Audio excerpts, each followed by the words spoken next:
Hello, everybody, and welcome to Guest of Bow Street. It's been a long time since I've done this. I'm T.G. Campbell, author of the Bow Street Society books, and I'm joined today by a very good friend of mine and a very special guest, MattRPD, who is the inspiration for Detective Inspector Matthew Rupert Peter Donahue in the case of the Contradictory Corpse, which is a short story that features in the Brumology anthology. So this was done for the Author City Author and Reader event. Yep. And Matt's got his copy. That was in Birmingham on Saturday, the 15th of July. That's just gone. So it was great to see you if you've managed to get to that event and managed to get a copy of Brumology. So I'd just like to now first start by asking Matt to introduce himself a bit more. Hello, Bow Street. Firstly, an absolute pleasure to be here today. So thank you very much for inviting me. You're welcome. Yes, my name is MattRPD. I am a full-time content creator, or other known as a full-time streamer on Twitch. And you're probably wondering, what does that entail? Well, essentially, it's kind of like entertaining people, kind of bringing a close-knit community together for love and passion of horror games. And that's what I do. I do a lot of different games, mainly speedruns, Resident Evil, Silent Hill, and many other great games that we're doing a kind of a speedrun / marathon format. So that's me professionally. From probably more of a personal level, I'm very much, some would say I feel a bit boring, like as a person. I'm not really, I think I'm a bit of an extrovert when I'm streaming, a bit of an entertainer, a bit of an act. But when it comes to day-to-day living, I think I'm just very chilled and reserved and like to, do a bit of shopping, pottering around charity shops looking for some bargains. Like your tea? Yeah, I like my tea as well. Yeah. I mean, that's what I do. So me and Abby, my partner, we just kind of like enjoy walks, really. A few trips away, holidays, stuff like that. So it's pretty quiet and reserved in the MattRPD household from a personal level. Yeah, I just want to say that if people aren't really familiar with the whole stream or Twitch thing, it might sound like quite simple and like quite a lot of fun and quite easy thing to do on the face of it, but you do put a lot of hours into your streams. You'll tend to do like days which essentially are the same length as a normal working day, like 8 or 9 hours straight, which is great if you're enjoying the game. But if you obviously having to do games that are quite popular or games that are feeding into a trend, I can imagine it be quite sort of hard going. So it's not as straightforward or as simple as some people would maybe think it is. Oh no, for sure. It's kind of wild, really, because obviously everyone's trying to do the same thing. People are starting off streaming every day, really, on Twitch, and everyone wants to get to that top, if you know what I mean. Yeah. I mean, it's the same in like the book community, really. The authors, obviously, you all want to help each other, you want to try and support each other as much as you can, but essentially you are still on a level sort of competing with each other. You're all trying to sort of find your niche, trying to find your audience. I think you managed to do that with your streams. And just like me and my books, trying to find my audience. So with the case of the Contradictory Corpse, I was trying to sort of encapsulate what you do and also encapsulate the kind of games you play. So Resident Evil is like a zombie apocalypse type survival horror. So in the story, sort of the main victim sort of seems to come back to life. So that was sort of a conscious decision on my part to try to feed into that. So obviously, Detective Inspector Donahue is with the Birmingham City Police. So he actually meets Mr. Locke, Mr. Heath from the London Bow Street Society, who are there to help the Birmingham Bow Street Society. So how does it feel to know that you are a character in that existing universe and that people all over the world are now going to be reading about you as Detective Inspector Donahue? I honestly, I think it's absolutely fantastic. I think firstly, it's an absolute pleasure to have got to meet you. It's been a few years now that you've known me through the Twitch sphere.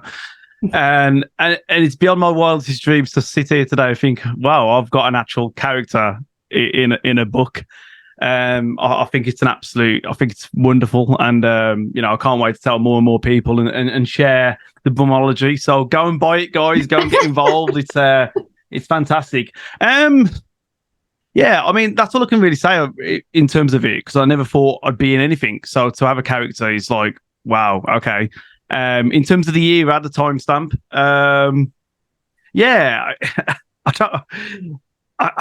not really sure how to add to it, really, because I think more like, I don't really think more about the past. I think about the present and the future. Yeah. And kind of like I don't really see myself in the past, and I think this might be one of the questions later today. Yeah. So for me, I'm like, okay, the past is the past. You know, we've all done our history, you know, through schools and sixth form and uni and so forth. But yeah, I'm more of a to the future type of guy, really. Yeah, I mean, I find that the past really interesting because essentially human nature doesn't necessarily change, and everybody's trying to make ends meet. And I will say that Donahue is very loosely based on you, so he's quite aggressive in the book. But that in itself is based upon the historical context, in that people from Birmingham weren't very keen on people from the south at the time. So it was not necessarily him as a person; it's just the way that society at the time was sort of perceiving people from the south. So moving on from that, so obviously the story is set in 1896. So if there was an opportunity to travel back in time, what era do you think that you would like to travel to? Either back in time or forward in time? It would, obviously my answer kind of ties in with this one, actually. So very much so. It's a funny one because I was actually having a conversation with Abby the other day about this. And Abby said, like, obviously this is Abby's answer, but obviously I'll time in mine. But I wouldn't mind going like 20 years in the future and something like just see kind of like how things have developed in the current society, really, of how things have, you know, what's happened in 20 years or 30 years. And then might get myself like one of those, just do a quick Google search and find out what the lottery numbers were like. Would you go and find yourself? If you could travel forward 20 years in time, would you go and find yourself and say, look, mate, you know, this is, you know, can you give me some advice? I haven't thought of it like that, Bo. I actually didn't think it like it. I was thinking very much like, oh, I wouldn't mind going and get a cheeky scratch card or check the lottery numbers. But if it wasn't going to change anything or harm anything at that period, I wouldn't mind having a sneaky look and to see how things have developed. I mean, you know, if I'm still around, firstly, I think, and then, you know, how do I look? What shape am I in? Am I looking after myself? Am I eating right? You know, how am I still streaming? Am I not streaming? What am I doing?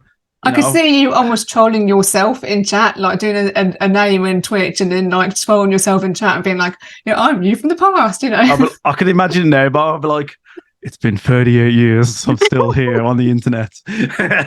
So I'm still here. Hello, everyone. You know, my back is sore. I can't get up. I have to like probably scrolling with like some sort of chair or something. And you just plug straight into the streams. You're not even talking. You're just like thinking, and it's just everything else is like plugged in. It's just that's it, isn't it? To the brain waves.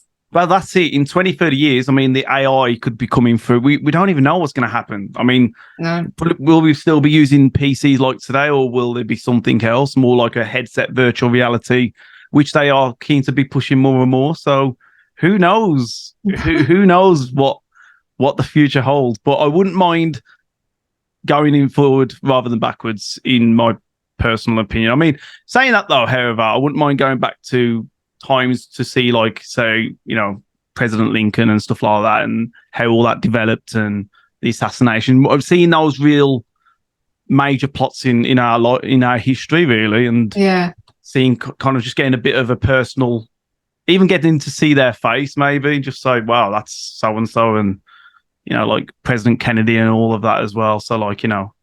Because you've been playing Red Dead Redemption at the moment. Red Dead Redemption 2, you've been playing quite a lot, which you seem to be quite enjoying. So would you like to go back to sort of the American Wild West? Yeah, I think if I'm drawn to any sort of past, it would be that. So in fact, I probably should have answered your question like this, really. But yeah, I think times do seem a lot simpler then, in terms of exploring nature, being out there, setting up your little camps and just living the life under the stars.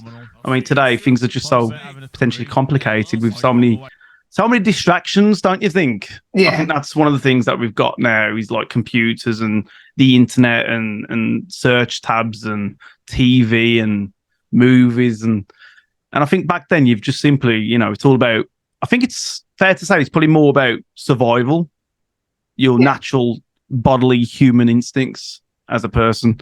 Well, definitely American West, it was all about survival, because obviously settlers and trying to establish, you know, law and society and that sort of thing. Yeah.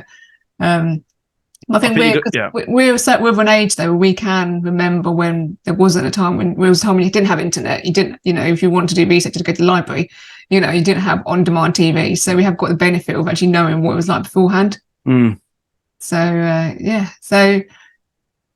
so obviously, so you're doing the full-time streamer. You're doing that for over a year now, is it? That you've been doing that full-time? Oh, so I think it's probably been coming to 2 years because well, unofficially. So as you're aware, for anyone that's interested, so I took a 12-month career break. I never think anyone's interested in what I say, Bob. So I'm always like very cautious of what I say. But so I took a 12-month career break, which my employers at the time said yes.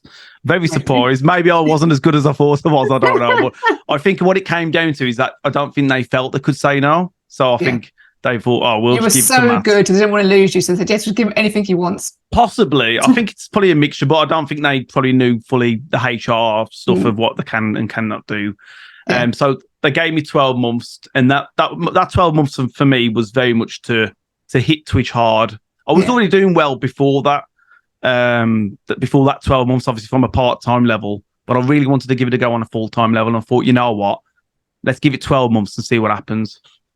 And we're streaming hard, full schedule, I treat it exactly like work, same amount of hours, if not more hours, really, because you're not only doing the streams, but you're doing the pre and post of that as well, and then you're working behind the scenes to get opportunities via sponsorships and so forth.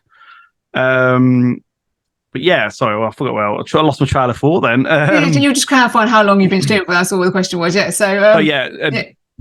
So what advice? So obviously, as you say, like there's a lot more going on that people see. There's a lot behind the scenes things. It's not a simple case of turning your PC and playing a game for 8 hours. It's a lot more complicated than that. So what advice would you give somebody who's thinking of sort of pursuing their dream, not just of full-time streaming, but just in general?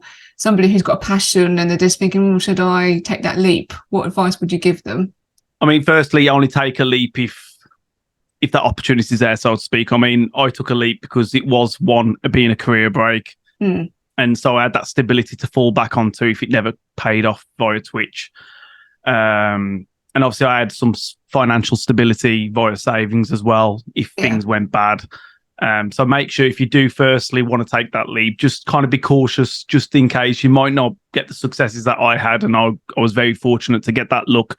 And but if you can, and there's an opportunity, take that leap. Don't hold back, because you'll always regret it when you get older. You'll be like, what if I didn't? What if I did that? How would my life have been?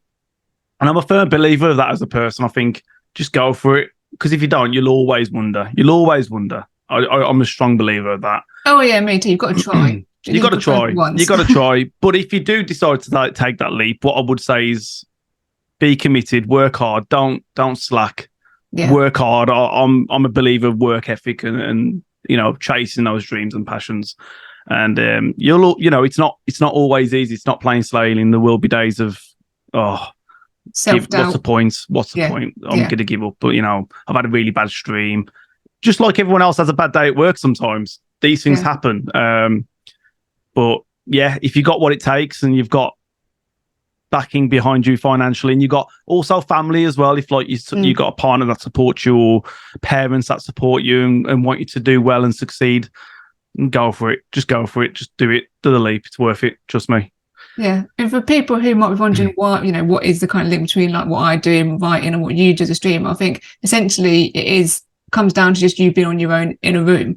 Because where I sit down just on my own and write my books, you sit down on your own in a room to do streaming. So it can be quite lonely, and sometimes there's a lot of pressure that you put on yourself, pressure that you feel from other people. So I think it's good to sort of reach out and get the support from other people who know what it's like to doing that. Yeah, for sure. Like, I think it's probably more lonesome as a writer because you are literally in your own head thinking of it, situation. But you are right, yeah, for sure. Yeah. Right. So I think we'll just finish up there by just asking you just to tell people where they can find you, where they can follow you, and where they can watch you as well. Oh, okay. So my socials on most of the social media platforms, Twitter, Instagram, Facebook, TikTok, Twitch, YouTube, to say that one. I've got a lot of different socials, as you can imagine. So your Twitch is at twitch.tv/MattRPD. Yeah, MattRPD. You can find me on all of those platforms. Just search MattRPD. Even Google, you'll probably find me on there somewhere as well. So MattRPD, that's where you can find me, and I stream regular 5 days a week. So yeah, come find me. Come search me. Yeah, Dave, he's a lovely guy. Honestly, like I highly recommend you come and watch him. And just, you're not into video games, he's a great person to talk to, and everybody in the community is absolutely fantastic. So I definitely recommend doing that. Definitely, you could do worse to sort of start off in Twitch. So definitely come and watch your MattRPD channel. Thank you very much. Okay, thank you very much for talking to me today. It's been great. Thank you. Been an absolute pleasure, Bo. Thank you very much for inviting me. That's okay.